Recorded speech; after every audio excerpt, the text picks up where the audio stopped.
So we're looking at the brand new 2018 Quicksilver 10.0 that I just picked up about 5 days ago. I'd originally ordered a 2017 10.0, got to the dealership and there was actually damage to the kitchenette and the inside of the unit. So damage was actually done at the dealer, not the manufacturer. But they took care of me. They did an awesome job of taking care of me. And I ended up getting a 2018 model with the off-road package and the extension shelf on the back. So I thought I ended up getting a great deal. You'll find out later in the video that I think I changed my mind on that quite a bit. I don't feel as if it was a good of a deal, and I think the 2017 is far superior to the 2018 model. But as we go through it, I'll get into the details of all that, and so let's step inside. Going in, got a nice solid door here. Doesn't line up just perfect. The bottom corner sticks out a little bit, but it doesn't seal perfectly, but I'm not so sure any bugs will get up in there. Two zippers on each side of the door. You can just open the one side and kind of slide in, or I actually like opening both, a little more room. And if you're going in and out of the trailer, you can roll this up, and there's a couple of straps on the inside and outside that you can Velcro it up with. Okay, so stepping into the trailer, up the door here. There's a nice bumper. So if you have the AC unit, it does bump up against the AC unit, so that you don't damage the door there on the AC unit.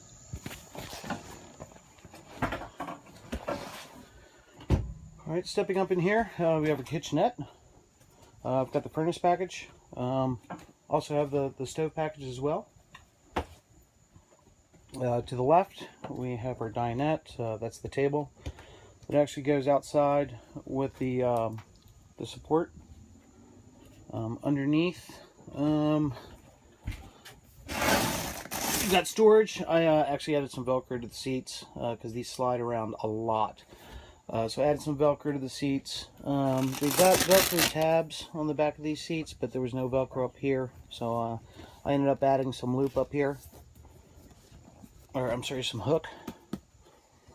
One huge difference between the 2018 and the 2017 model, although my understanding from the sales order form is I wouldn't have this option anyway with the off-road package, but if you're used to the regular 12-inch wheels, I understand they've changed it out with larger 15-inch wheels. I believe they're 15-inch, but they are larger than the 12s. And because of that, as you'll see in here,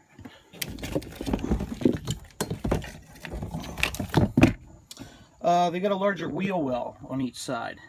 These wheel wells seem, they're sturdy, they're definitely strong, but they seem a little bit different than the ones that I saw in the 2017 model. I could be incorrect in this, but the ones in the 2017 I thought had a lip that went all the way around.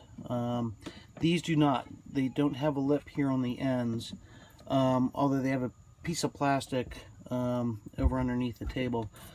But there's a big gap in them, so you see this foam filler that they use inside there. Getting back to this side, so because of that wheel well,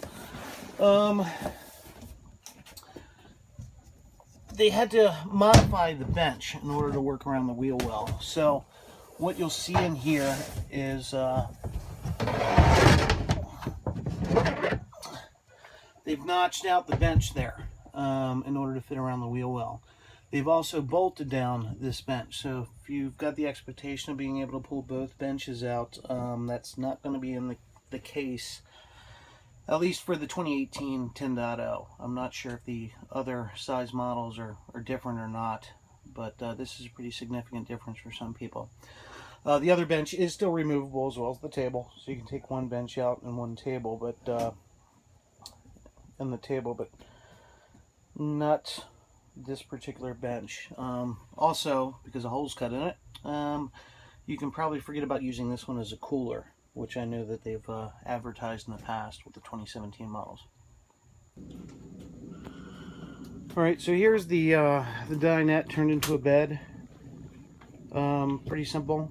Table folds down, and it kind of lays on these little grooves that they got in the front of the benches. One thing you'll notice is that the middle section actually is slightly raised over the ends. I was at first thinking it was probably the thickness of the backs. However, when I pulled them off, what I noticed is that the table actually sits, I don't know, maybe about a half inch or so, about a half inch higher than the benches do. So this is not laid perfectly flat.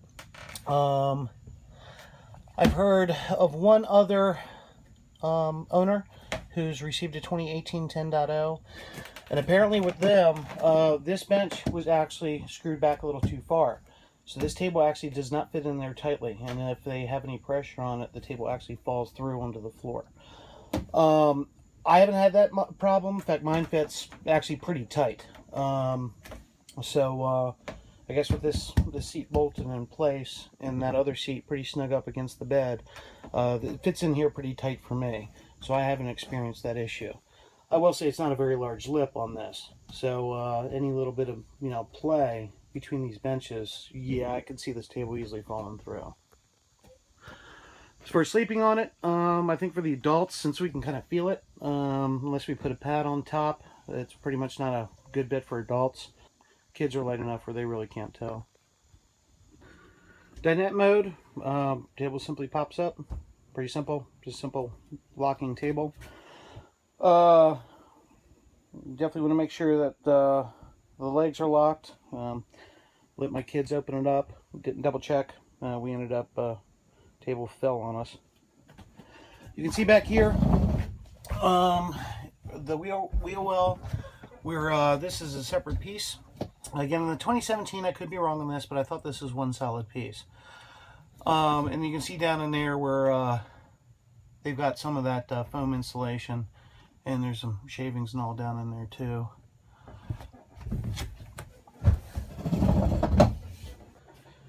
Two queen-size beds. Mattresses seem pretty decent. I've heard some complaints that some people, they felt the mattresses were a little thin. I spent 2 nights in here. Not the smallest guy in the world, and I didn't have too much problem with it. I thought it was all right.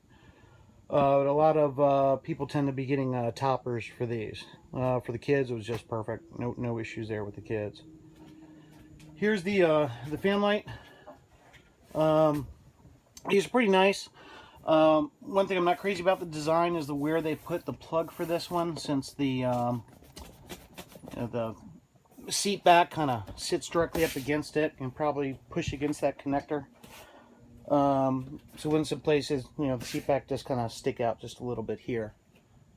But against that bimini as well as the connector, I'm more worried about the connector itself. Fan lights are great. Plenty of light with the lights. They actually do a really good job. I found unless I'm really doing something, at the table or whatever, where I need a little more light, these pretty much light up the camper using both of them. Fans are really actually good. Low speed is what I used for sleep. I actually prefer a lot of air, but in high speed mode, it's pretty loud. But you can, with the bimini hooks, oh, it's great. You can pretty much put it everywhere, anywhere. I do wish that this was a little longer, because when you put it up here, it kind of drapes diagonally across. It'd be nice to be able to wrap it around the bar on the way down and kind of get that cable out of the way. Smoke detector. Smoke detector also comes with the unit. Pretty nice. Only complaint is I wish they put a bimini clip on both sides. They've only got it on one side, so it kind of hangs there a little bit. Look a little cleaner if there was actually a bimini clip on both sides. Yeah, that would have been nice. Other side, another queen bed, pretty much same as the other. Another fan light here on the right hand side is the plug for that. This here is the table that goes outside with the brace. Not a really good place to store this, I've noticed. I've seen in other videos or in the 2017s people have stored it back here, but in my model there's not enough room to put it there. You could put it on this side, but if you do, wrap it up because these things get scratched up really easily. My unit has the AC, so there it is on the inside. Also comes with a remote control. Haven't had it out on a super hot day yet, but we turned it up the other day and I kind of just let it run for a while, and seemed to do a pretty good job of bringing the temperatures down in the trailer and reducing the humidity. Kitchenette. So I've got the gas package that has the 2-burner stove. So there's a smaller one here, larger one here. I was told at the dealership, definitely use this bigger one for boiling your water and everything. It'll take forever on the small one. Sink, plastic sink, which isn't so bad. I'm not sure how heat resistant this is. I would be very leery about putting, I would be very careful about putting anything hot in the sink. Warm probably all right, but anything that's boiling or anything like that, this sink to me just feels like it probably isn't very heat resistant. Faucet has a hand pump for the water tank underneath, or you got the outside hook up there that you can run it. So that's off, that's on. I don't have the extra storage down here since I have the furnace. Furnace is great. Thermostat's over here. One big change that a lot of people have been complaining about is they took out the 12-volt charger, so the 12-volt connector for chargers. Instead, there's 2 USBs. So if you've got, car lighter style plug for your cooler or whatever, you're gonna need to figure out how to rewire that or get an adapter in order to work in here. 2 120s right there, GFCI, and then there's the gas sensor for CO and propane. There's another 120 here. That's pretty much just used for the AC unit. When you have it, if you're not using AC, you can plug something else into it. 2 storage cabinets here. Open them up. Good amount of space in there.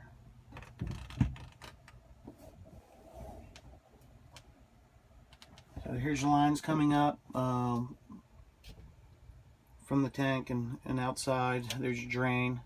And when you lift this up, you'll connect the gas on the left-hand side. There's a connector there. And then your hoses connect in the back unit for your water and your drain. As far as space to get to it, seems to be a fair amount of space.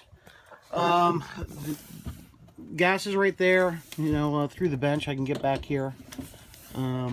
Be very careful when lifting and putting up and taking down this kitchenette, as this hangs down a little bit. It'd be kind of nice if they had a way to hook it up in the back so it didn't lay down, because it can actually bang against this lower cabinet here and scratch it up. So you want to be very, very careful. Tip it forward when you're opening it up so that connector clears the bottom of the kitchenette.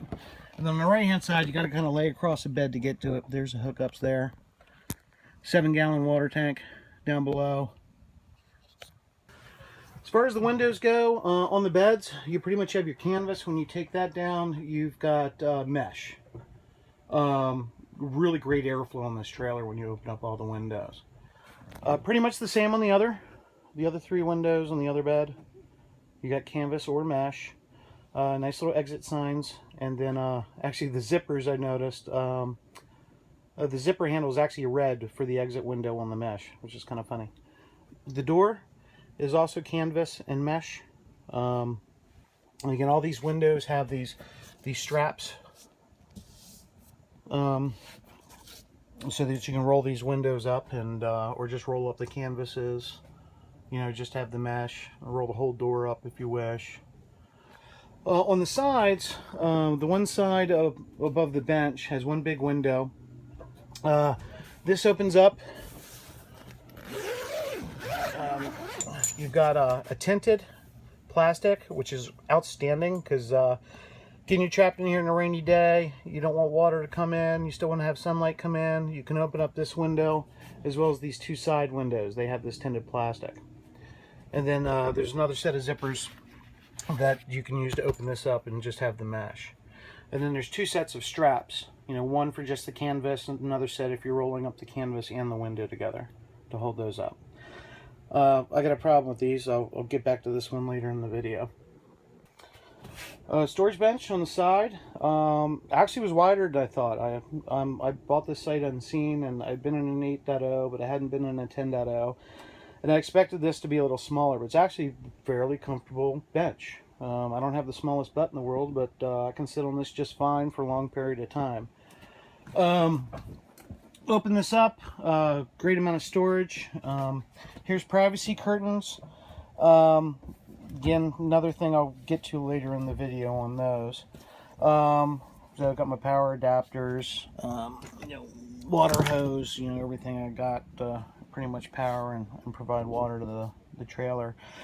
My Coleman stove, which I still kind of keep in the original cardboard box, it was like made for this. When I put it on its side, it is like the perfect height for this. So you could actually probably put 2 to 3 Coleman stoves in here. So a fair amount of space, plus room for the gas and everything. I got a couple small propane canisters I bring just as a reserve if I need it, but I'll pretty much plan on running everything off the main propane tank on the trailer with the outside hookup. Inside, I really don't plan to do a lot of cooking, mainly just boiling water for coffee and hot chocolate. Right inside the door, we've got a fire extinguisher, which is great. I was actually expecting I'd have to buy that separately, but it comes with the trailer, so that was a great item to have. Vinyl floors. The floors, yeah, that's going to be a big part of this video later on when I give my final part of the review on some big changes with the 2018 that many people will probably not be pleased with. Door to get outside. My wife and kids have complained about this a little bit because of how low it is. Well, it does kind of help knock it in place, and it's centered, so I kind of understand where it's at. Would be nice to have a mechanism that's a little higher up, just to make it a little bit easier to open up that door from the inside.